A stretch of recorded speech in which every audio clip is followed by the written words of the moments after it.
আসসালামু আলাইকুম। আশা করি সবাই ভালো আছেন। চলছে রমজান মাস। এই মাস মুসলমানদের জন্য পবিত্র একটি মাস। এই মাসে মুসলমান ধর্মের অনুসারীরা আত্মসংযমের মাধ্যমে প্রভুর নৈকট্য লাভের চেষ্টা করে, পূর্বে করা সমস্ত পাপ থেকে পবিত্র হওয়ার চেষ্টা করে, রবের কাছে প্রার্থনা করে যাতে মহান আল্লাহ তাআলা তাকে সমস্ত গুনাহ থেকে মাফ করে দেয়। আমরা অনেকেই মনে করি রোজা মানেই সারাদিন না খেয়ে থাকা, কিন্তু আসলেই এমনটা নয়। আল্লাহ তাআলার বিধান অনুযায়ী রোজার নিয়ম হলো রমজানের সময় আত্মসংযম করতে হবে। সূর্য উদয়ের পূর্ব মুহূর্ত থেকে শুরু করে সূর্যাস্ত পর্যন্ত কোনো প্রকার খাবার গ্রহণ না করে, অন্যের সাথে খারাপ ব্যবহার না করে, সারাদিন কোনো প্রকার অসৎ লেনদেন বা অসৎ কাজ না করে আপনাকে রোজা পালন করতে হবে।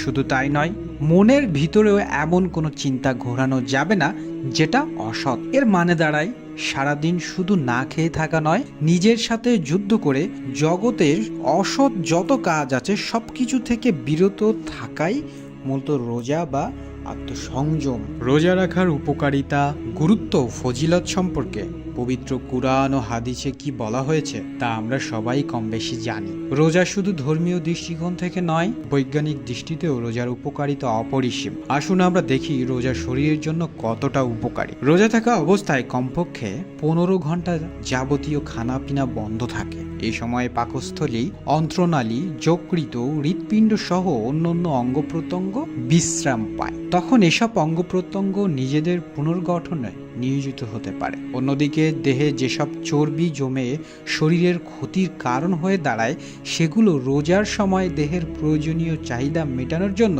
ছুটে যায়। স্বাস্থ্যবিজ্ঞানী তার সুপিরিয়র নিউট্রিশন গ্রন্থে ডাক্তার শেলটন বলেছেন, উপবাসকালে শরীরের মধ্যকার প্রোটিন, চর্বি, শর্করা জাতীয় পদার্থগুলো স্বয়ং পাচিত হয়, ফলে গুরুত্বপূর্ণ কোষগুলো পুষ্টি বিধান হয়। ডাক্তার আইজ্যাক জেনিংস বলেছেন, যারা আলস্য, গোলামির কারণে এবং অতিভোজনের কারণে নিজেদের সংরক্ষিত জীবনী শক্তিকে ভারাক্রান্ত করে ধীরে ধীরে আত্মহত্যার দিকে এগিয়ে যায়, রোজা তাদের এই বিপদ থেকে রক্ষা করে। ডাক্তারদের মতে রোজার ফলে মস্তিষ্কের সেরিবেলাম ও লিম্বিক সিস্টেমের উপর নিয়ন্ত্রণ বাড়ায়, কারণ মনের অশান্তি ও দুশ্চিন্তা দূর হয়, যা উচ্চ রক্তচাপের জন্য মঙ্গলজনক। বহুমূত্র রোগের প্রাথমিক পর্যায়ে রোজা খুব উপকারী। ডাক্তারি পরীক্ষায় দেখা গেছে একাধারে 15 দিন রোজা রাখলে বহুমূত্র রোগের অত্যন্ত উপকার হয়। কিডনি সমস্যায় আক্রান্ত রোগীরা রোজা রাখলে এই সমস্যা আরো বেড়ে যাবে, এই ভেবে তারা রোজা রাখতে চায় না।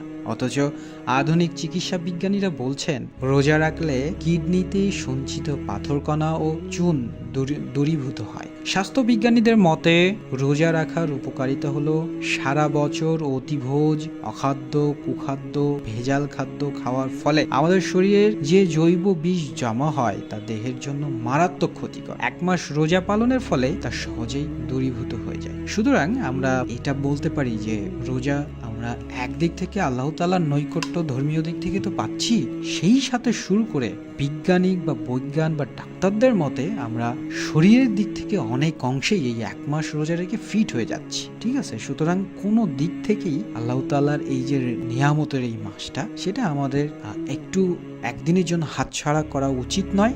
আমাদের সবারই রোজা রাখা উচিত। এতে আমাদের ইহকাল এবং পরকাল দুই কালেরই উপকার হচ্ছে। আশা করি সবাই ভালো থাকবেন, সুস্থ থাকবেন এবং আল্লাহ তাআলার নৈকট্য লাভের জন্য সবাই কাজ করবেন।